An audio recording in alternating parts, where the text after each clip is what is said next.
Hello everyone and welcome back to Nunley Math. Thank you so much for joining us here today as we begin a brand new unit on probability. Now, probability is one of those topics that is very cool for us to talk about in middle school math because there's so many neat activities you can do and experiments you can run in class. Obviously, we're not going to be able to do all of that here in these YouTube videos, but we are going to be able to talk about some of those just a little bit and give you some ideas for things you can do at home. If at any point we run an experiment and you are not convinced about the results of those experiments. Most of these experiments are going to be done with simple coins and dice and spinners and stuff like that. You are certainly welcome to try those out at home to verify the validity of our results, because this is something that in class we would spend some time doing, but unfortunately in this video environment we are not able to do that. So let's first of all talk about what probability is, look at some simple examples of probability, and then over the course of the next several videos we will spend some time looking at some more complex or complicated probabilities that we can calculate. Probability allows us to make predictions about things that may happen in the future over a long period of time, or to predict how frequently certain kinds of events are likely to occur. So let's get rolling here today. Probability, the formal definition, is defined as the ratio that compares the number of desired or positive outcomes to the total number of equally likely outcomes. Now, a lot of times people get confused or frustrated by this term desired or positive outcomes. This does not mean that when we're measuring probability, we're always looking for things we want or things that are good, things that are positive as opposed to negative. Rather, when we talk about the number of desired or positive outcomes, it's the thing we're desiring to know about. Or when we talk about positive, we're saying it's a positive result in the sense that we got what we were looking for. So mathematically, we would write it like this. The probability of any event occurring is the number of opportunities it has to occur divided by the total number of equally likely things that may occur. Now notice that this is set up as division. That means that probability is a ratio. It's a ratio that it compares the opportunities that what we're measuring has to occur compared to the total number of things that can occur. And I'm noticing some little punctuation grammar things in here I'm going to have to go back and fix, but you're not real worried about that today, I hope. So, if I were to roll a single die, most of us are aware that a single die or number cube has the numbers 1, 2, 3, 4, 5, and 6 on it. And the idea behind a die is it's a game of chance, meaning that each of these things are equally likely to occur when I roll a die. So, if I asked you what is the probability of rolling a 5, well, there's only one 5 here in my list of choices, or on a die, only one side has a 5 on it, compared to the 6 possibilities that are equally likely. So the probability of getting a 5 is the ratio 1 to 6, or as a fraction, we would say that as 1/6. Now, probabilities can be written as fractions or ratios. We could use division 1 divided by 6 to turn this into decimal form, or we could do this as a percent. Now, for the sake of simplicity, what I'm doing is I'm taking my fractions and I'm rounding them off at 3 or 4 decimal places. This is actually 0.16 repeating, so I just rounded that off to 0.167. I went out 3 decimal places because I always want my percent to have at least 1 decimal point showing, unless it comes out as an even integer value. So 16% of the time, or 16 times out of every 100 rolls, or between 16 and 17 times out of every 100 rolls, I'm going to get a 5 on my die. What's the probability of getting a number greater than 2? You could probably pause the video and work that out on your own if you feel comfortable doing that. I would recommend that you do that. I'm going to assume you've already done that if you intended to. Numbers greater than 2, well, the 3, 4, 5, and 6 are all greater than 2. So there's 1, 2, 3, 4 possibilities out of the 6 possibilities, giving you 4 out of 6. We always give our ratios in simplest form, so in my class, I would require that to be written as 2/3. I would not give full credit for 4/6. 2/3 is the simplified version of that. And then 2 divided by 3 is 0.6 repeating. which is 66.7%. Again, 0.6 repeating, I took out at least 3 decimals so that when I put it into percent form, I could have at least one value behind a decimal. Again, as you're doing these, I do recommend you pause the video, try these on your own, and then check your answers using mine.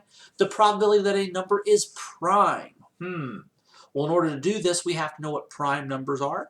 Those are numbers that only have two factors, 1 and themselves. So when I look at the 6, 6 is not prime, it is composite because it can be divided by 1, 2, 3, and 6 and still get integer values. 5 is a prime because 5 can only be divided by 5 and 1. If you divide by anything else, you're going to get a decimal value. So 5 is prime. 4 is not prime because it can be divided by 2. It is composite. 3 is prime. 2 is prime. So there's 1, 2, 3 prime numbers. The question always comes down to whether 1 is prime. The definition of prime is that it has exactly two factors, 1 and itself. 1 is a unique number in the sense that it does not have exactly two numbers. It has exactly one factor. Instead of two factors, it only has one. So we do not consider 1 to be a prime number. It's also not composite. It's just its own little thing. 0 is very similar to that. So we have 2 is prime, 3 is prime, 5 is prime. That is 3 primes out of 6. In my class, I would require my students to give that as 1/2, or as a decimal 0.5, or as a percent, that would be 50%. What about the probability that something is a composite number? Composite is the same root word, or from the same root word that composed comes from.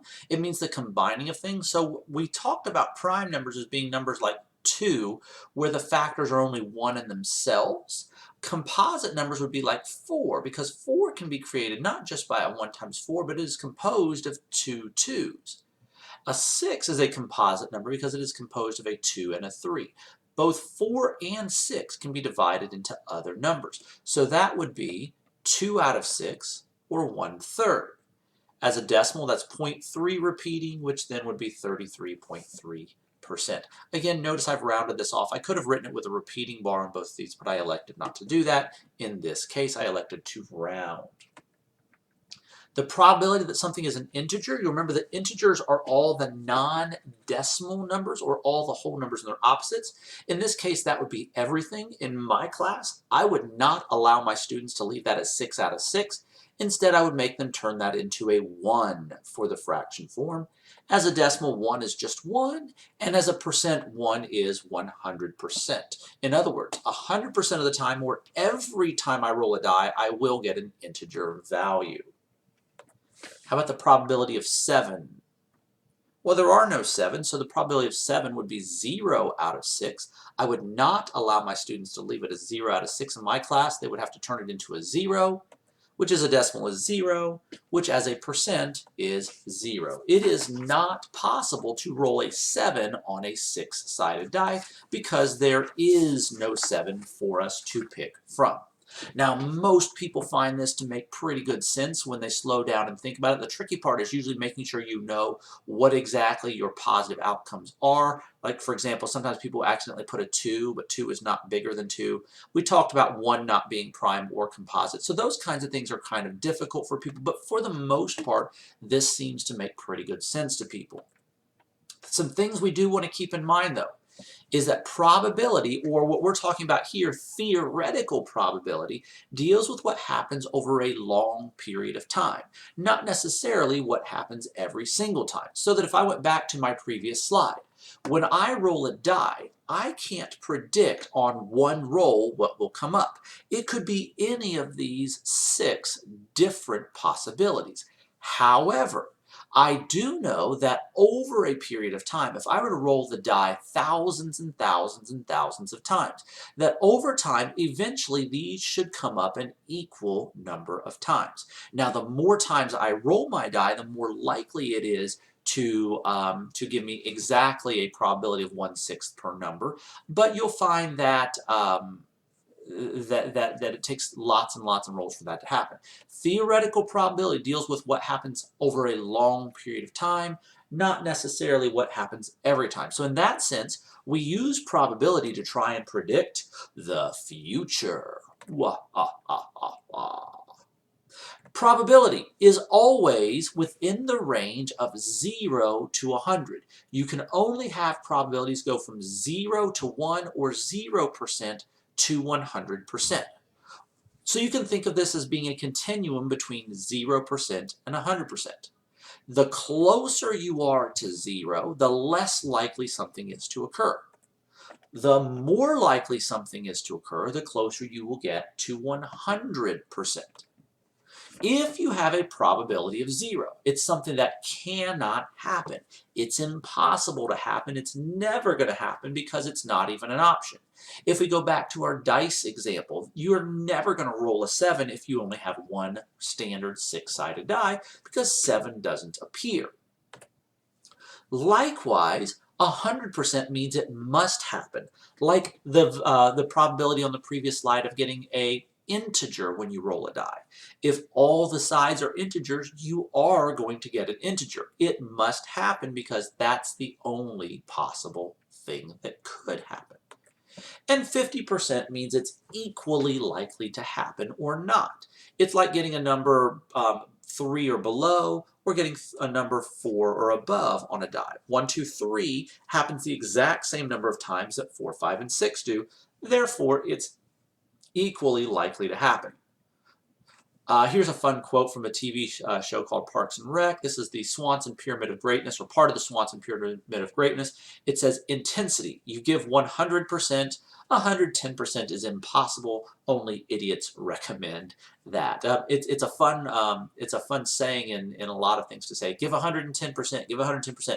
But mathematically, 110% probability is not possible. It maxes out at 100% or everything. So between 0 and 50%, things are less likely to happen than to not happen. Between 50 and 100, they're more likely to happen than to not happen.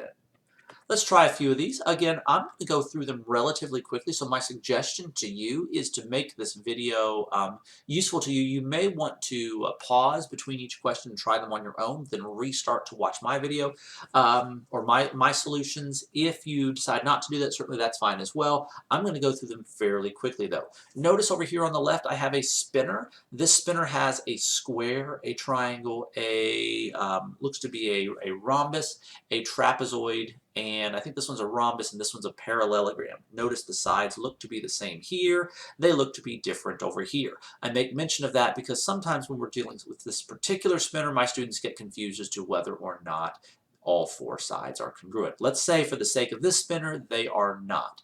Notice the spinner then would be pinned down to the center. We would give it a flick and it would go round and round and round. It would end up pointing at one of these spots. Assuming the spinner is fair, it's equally likely to fall on any one of these, which means these are equally likely outcomes. So if I said, what's the probability that I spin and I land on the triangle?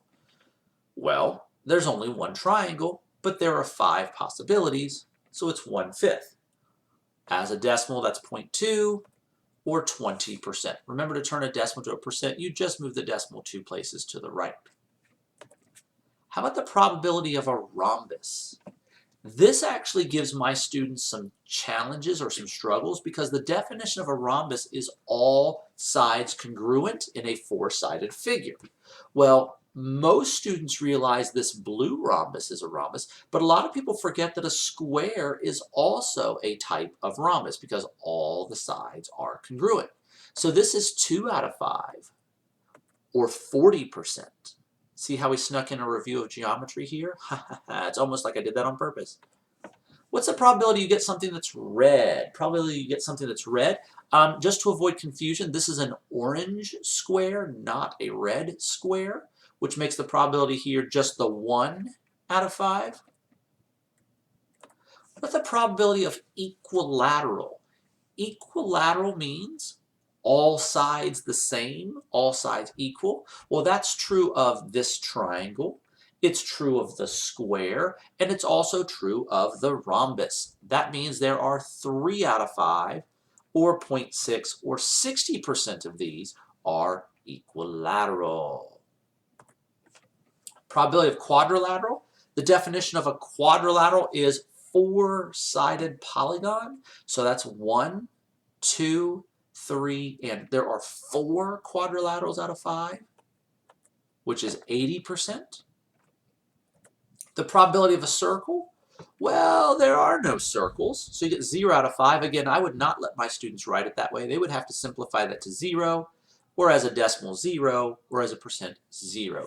It is impossible for us to spin the spinner and land on a circle because there are no circles as options. Now, I always have 1 or 2 students who think they're funny who say, well, isn't the entire thing a circle? So that when you spin the spinner, you could land on, or you're always going to be landing on a circle. And yeah, but I think that's being more facetious really than we're intending to be with these questions. If we identify each of these as being the categories and just not talk about the fact the whole spinner is a circle, it's 0%. If you want to be really difficult about it and say, well, the whole thing's a circle, then it would be 100% because you're always pointing at the whole big circle at some point along the way. What about the probability that you're going to land on a two-dimensional figure? Well, these are all two-dimensional figures, so it's 5 out of 5. Again, my students are not allowed to leave their answer like that, so it's 1. As a decimal, that's 1, and as a percent, that's 100%.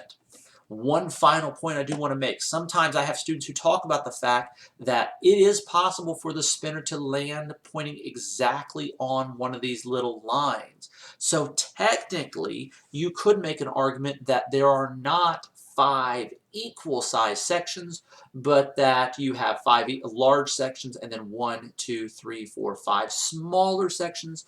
Generally in spinner problems we elect to ignore this because it's such a tiny fraction of a probability that it's actually going to land here that we tend to not make note of it.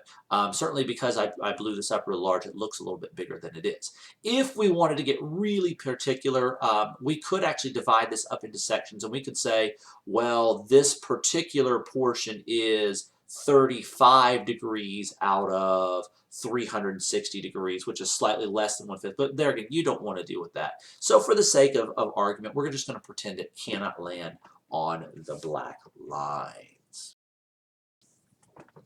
Here's a fun problem.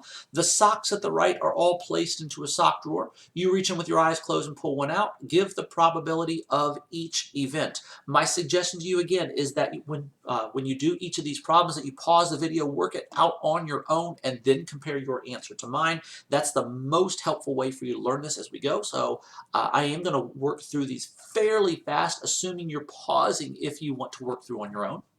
The probability of blue. Well, there are 1, 2 blue socks out of 1, 2, 3, 4, 5, 6, 7, 8, 9, 10. So it's going to be 2 out of 10 are blue. I would not let my students leave it in that form. You would have to put it in simplest form, which is 1/5. 1 divided by 5 is 0.2 as a decimal, which is 20%. 20%. The probability of a red. Well, there are 1, 2, 3, 4 red out of those 10 socks, 4 out of 10. I would require my students to put that in simplest form.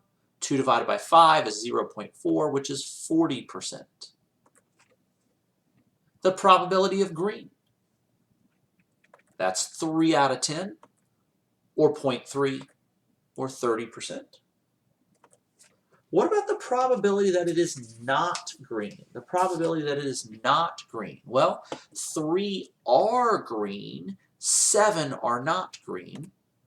That's 7 out of 10, which is 70%. And lastly, the probability of drawing a black sock out of this set is 0 out of 10 because that is impossible. There are no black socks. One thing that's kind of interesting to point out, this idea of green and not green, notice that you get 30% and 70% for a total of 100%. These are mutually exclusive events, meaning there is no overlap. If something is green, it's automatically not green. If something is not green, and it's automatically green. Also, this set of choices encompasses every sock, so it will add up to 100%. If 30 are green, 70 are not green, that's a total of 100. Just an interesting little side note.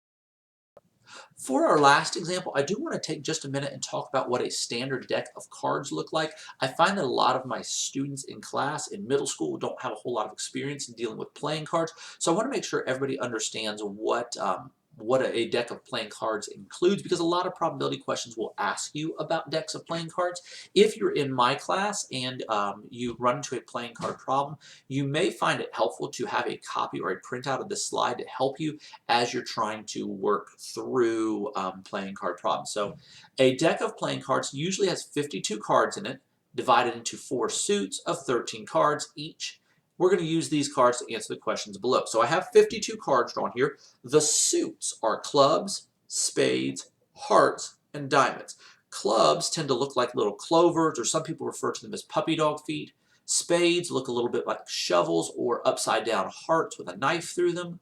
Hearts, of course, look like hearts, and diamonds look like diamonds. So these are the suits. Each suit has 13 cards in it. Notice you start off with the ace. The ace usually counts as a 1, 2, 3, 4, 5, 6, 7, 8, 9, 10.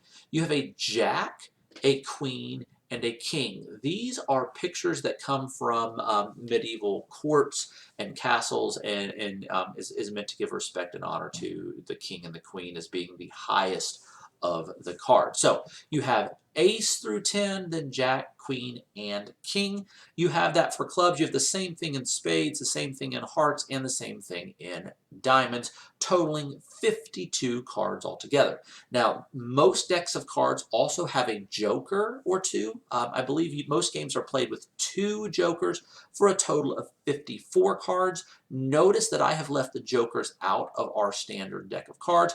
They are sometimes included in games, other times they're not, but for the sake of giving us nice numbers to work with, we are going to leave them out in all of our examples unless I specifically state otherwise. So you might be asked, in a deck of cards, what is the probability if you were to blindly reach in and draw out a random card that you would get an ace?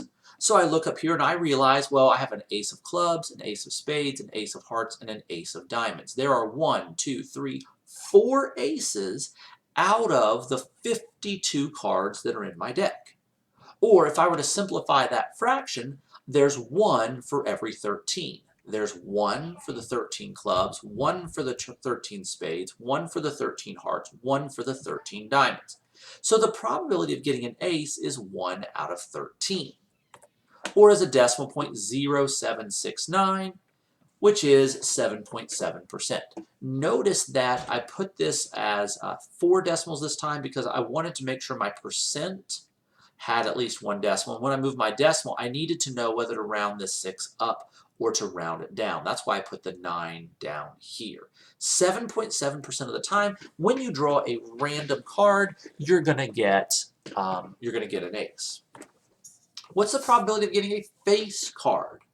Some students get confused as to what a face card is. They often want to include the ace. I tell my students the easiest way to realize whether something is a face card or not is to see if there are any faces on it. The jack, queen, and king all have faces. There are 3, 6, 9, 12, or 12 of the 52 cards will have faces on them. If you simplify that, that's 3 out of 13, which should make sense because there's 3 for every suit, and a suit has 13 cards. As a decimal, that's 0.2307. Notice again, 4 decimal places, because when I turn this into a percent, I need to know if it's 23.0 or 23.1, and of course this one's 23.1. Last example, what's the probability of getting a heart? Hopefully you've paused the video and tried that on your own. There are 13 hearts out of the 52 cards, or 1/4 of the cards, or 1 of the 4 suits is hearts. That's 0.25 or 25%. Hopefully that is sufficient to give you a pretty good understanding of what's happening with decks of cards, as well as what's happening with probabilities in general. As always, if you found this to be difficult, you might want to watch it a second time. Sometimes you'll catch things a second time that you did not catch the first time. Hopefully you didn't have too much difficulty along the way.